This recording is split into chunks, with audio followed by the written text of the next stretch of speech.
So, Abby, we're thrilled for you to join us in our video. I'd love to hear some of the history of Jewish Waldheim. Okay, Waldheim Cemetery is really not just one cemetery. They're all along Des Plaines Avenue in Forest Park. I think there's six cemeteries, seven maybe. And the cemeteries in Forest Park started after right around the time of the fire, in the Chicago fire. And you'll see that there are cemeteries all through this western area along First Avenue and Roosevelt Road, etc. Going west is because the city of Chicago, which was much smaller at the time, had their water system was kind of interfering with their burial system. So the city said, I'm not sure if this was just right around the time of the fire, and of course the fire changed all the dynamics of everything, but they decided that if within the city limits, which were much smaller at the time, there would be no burials. Mm-hmm. So all kinds of groups, denominations and religions set up their cemeteries out west and probably in other directions as well. But at least I'm aware of there are a lot going west.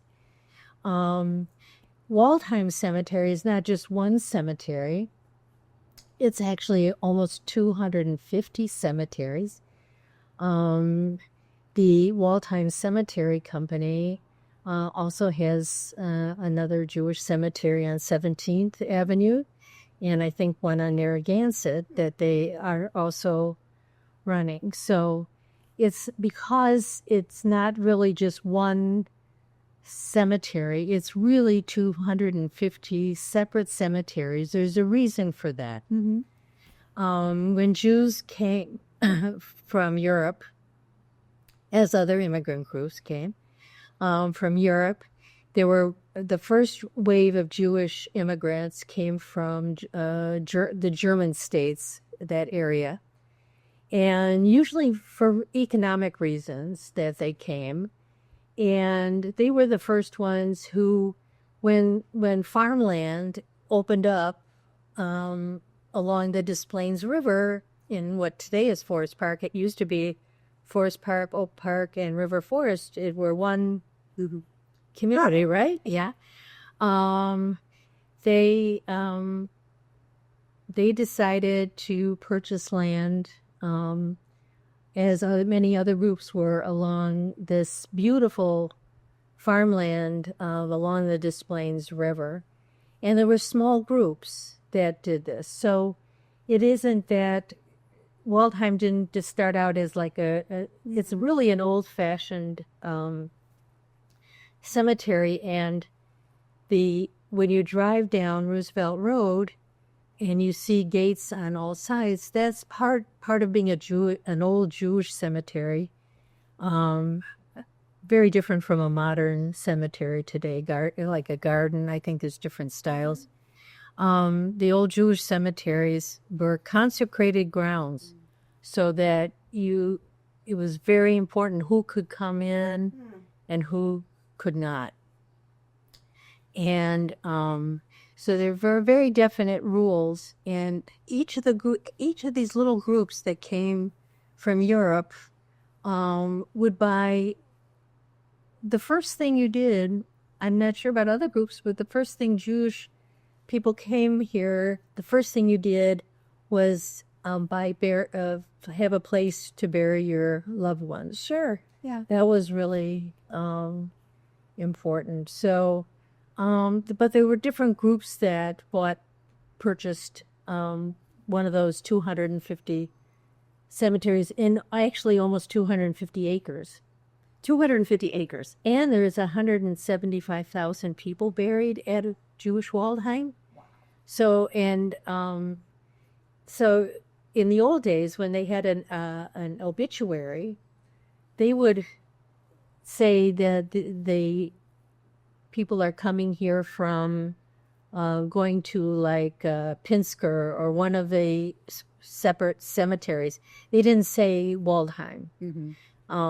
Today,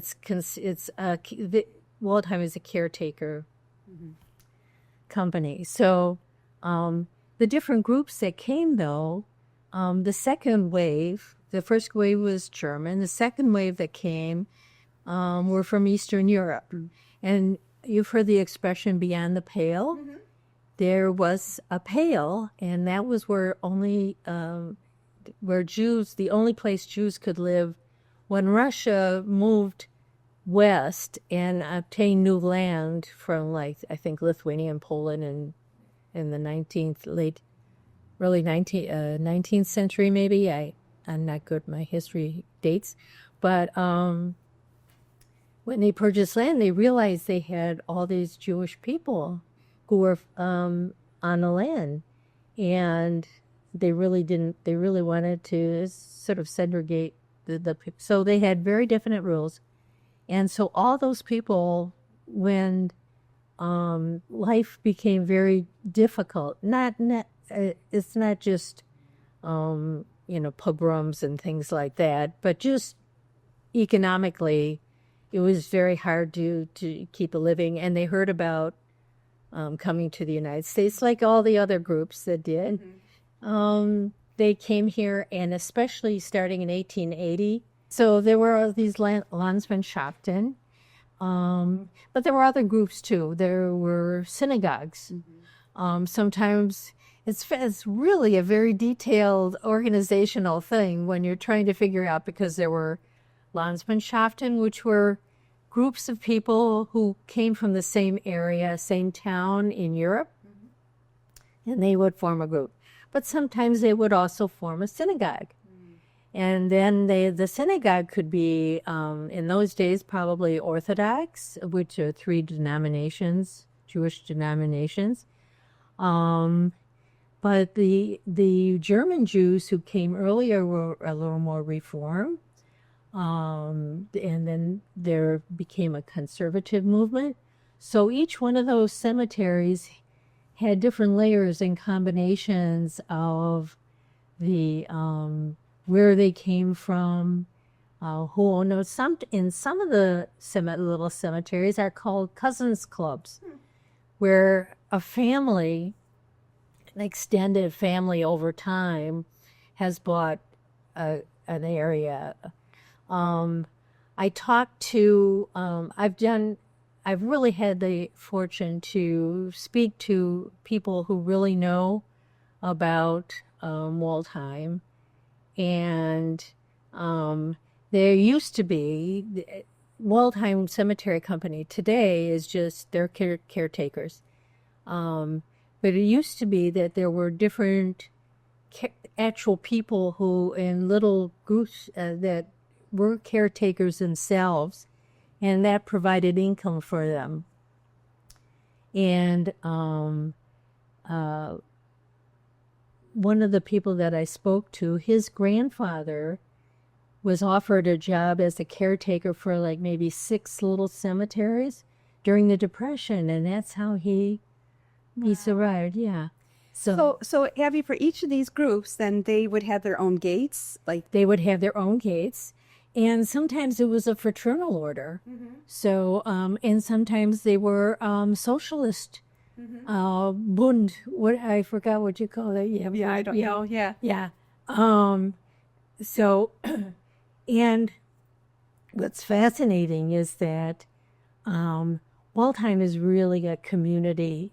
It's a community of the dead, but it's really a community of people from just everywhere who had, and it's the only place left in the Chicago area for of showing the Old West Side. Now, the Old West Side, Jewish West Side, the Old West Side used to be Maxwell Street. There still is a Maxwell Street Market, but it's not. Yeah, it's not the same. Maxwell Street Market that existed, and my great grandfather was a peddler on Maxwell Street. Wow. So I think life was very difficult. All immigrants who I mean, during that late 19th or 20th century, that near West Side area was where the immigrants first came, and then they dispersed in their different groups. And so then the Jews started out in the Maxwell Street area. And of course, many were merchants. They worked up from being peddlers. And then if they got enough money, they could open up their own little business, you know. But you imagine that when there was a death, that they had to take a buggy. Before there was train transportation, you had to get in a wagon and go from what I can't remember where Maxwell Street is, like 1800 West or something, all the way to Forest Park. Yeah. So Forest Park had establishments where people could stay. Well, it's funny you say that, Abby, because as part of the Historical Society, we have one of so the funeral trains in carriages would come all the way out. And Madison, where all the bars are, or were, was where funeral parties would go. And we actually still have a horse trough because you'd have to water the horses that carried the... We still have the horse trough? We still have a horse trough. I wanted to go back to when you're talking about like each little section might have their own rules or traditions. Yes. I know that there was one that you showed me where the men were buried on one side and the women are buried on the other. So yes, and in most of the cemeteries at Waldheim, people are buried with their families. Sometimes babies, there's a special sections where babies, they might be with their families, but not often. And what would happen is that the babies would be buried when they were lost, but then 50 years would go by and the families would be in another place. But in terms of that one particular cemetery, usually the husbands and wives and children are all together. In this cemetery, it's just like the Orthodox synagogue, where the women are separated from the men, and they're not together with their family. The women are on one side and the men are on the other, which it was really amazing to see that, because it didn't occur to me that was something, that. And the other thing I thought was interesting that someone had pointed out during your tour, that on the headstones of the men were primarily the Stars of David, and on the women were the menorahs. I thought that was really interesting too. In the family, yeah. It's almost like Fiddler on the Roof, that they're these symbols that for the women and for the men, and the Star of David. There is, you might see a symbol of like this, of hands. Mm-hmm. And that means that it's the priestly family. It's called Cohen, and that's my maiden name. Oh gosh! And it means priest. And there was this, and because there's a very special group, of course, you have to genealogically try to trace your family as being. People can adopt a surname, whether they're a Cohen or not. But there's also Levi, who were also in the Bible, and there's symbols for that group. We also saw like pictures, what looked like, and a picture, and there's just some wonderful symbolism, and they go back, and they have different referrals, and it depends. The other thing is with the pictures. If you go to the German Jewish, I think, I can't remember the Sons of Israel, I can't. Oh, yeah. On the west side of Des Plaines. Mm-hmm. You don't see a lot of, you don't see photos. Mm-hmm. But when you get to the old Eastern European cemeteries, those some have fallen off. The land settles and things fall. That some of these graves have been here 100.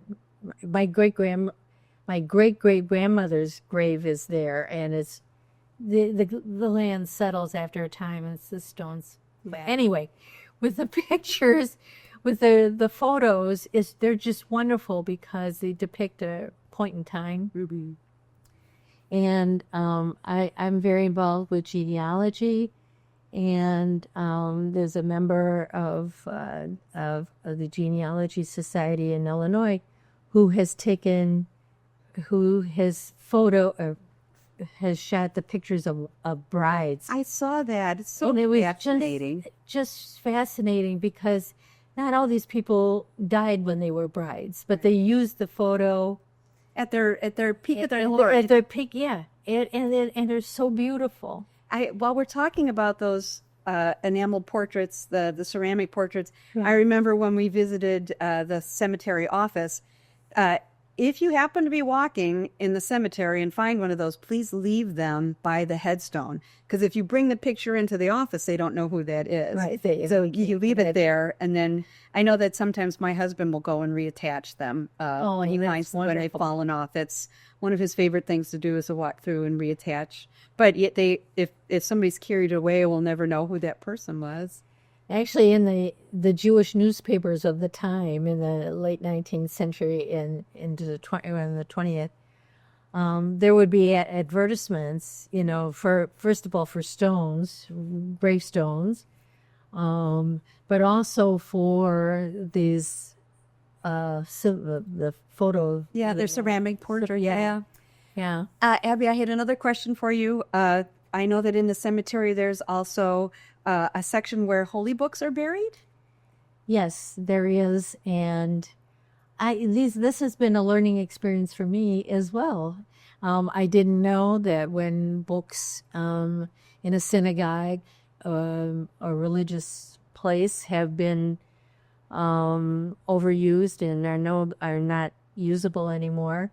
They are buried just like like a person would be, in a group of books and papers. I just think that shows the value of all that. Yeah, In a respect for the holy books. Yeah, we're lucky because in Jewish Waldheim there is at least one obelisk that says, "Here are the holy books." So we know. Yeah, I just think great. that's just great. I think it's fun to see the variety and differences between the different kinds of cemeteries. It's interesting to note that there are Jews who are that's called Ashkenazi Jews. That means that they came from Western Europe. They could have been the German Jews or the Eastern European Jews. There are also Jews who are called Sephardic Jews, and they came originally from the Jews who were expelled in 1492 from Spain. And it's usually people who lived in the Mediterranean countries, still do. And the practices are just a little different as it would be. And there's just only one cemetery within the 250 cemeteries at Waldheim that you would that looks different. It's Sephardic and the stones are flat.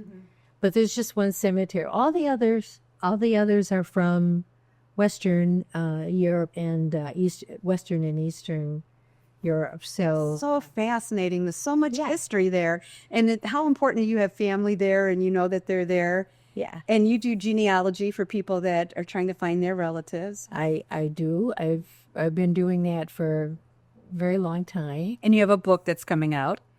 I do. I thank you. And it's really going to be a guide to Waldheim because, as I was saying earlier, when you drive down Des Plaines Avenue and you can see the openness of the other cemeteries, and then you hit the iron fencing of Waldheim, and you have to remember that when Waldheim, all those 250 cemeteries, all of them were fenced in. Each one had their own little Cemetery. Yeah, I wish I could go back and see what that looked like.